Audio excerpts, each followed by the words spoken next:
أعوذ بالله من الشيطان الرجيم.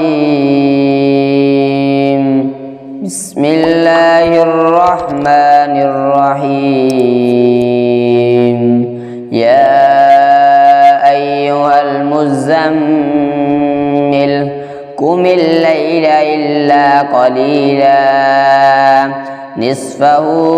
أو انقص منه قليلا أو زد عليه ورتل القرآن ترتيلا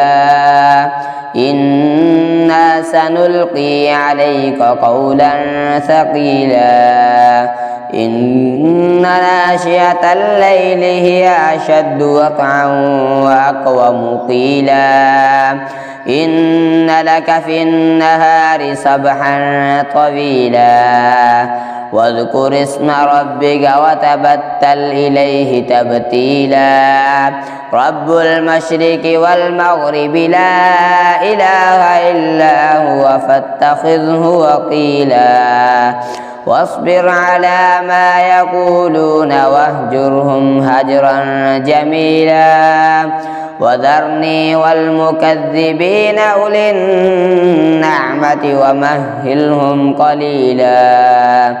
إن لدينا أنكالا وجحيما وطعاما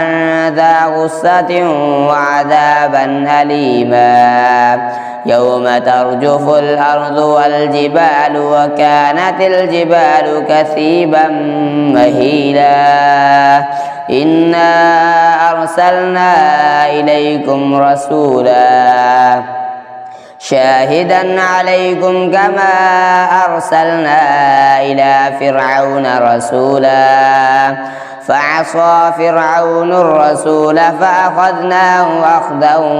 وبيلا فكيف تتقون إن كفرتم يوما يجعل الولدان شيبا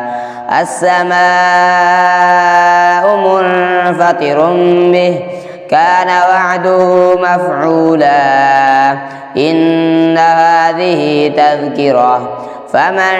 شاء اتخذ إلى ربه سبيلا إن ربك يعلم أنك تقوم أدنى من ثلثي الليل ونصفه وثلثه وطائفة من الذين معك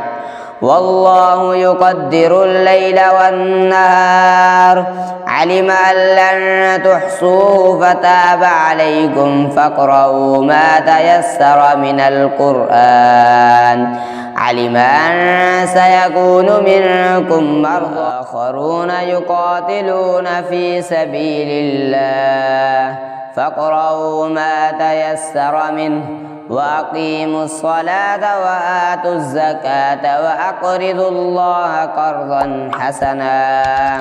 وما تقدموا لأنفسكم من خير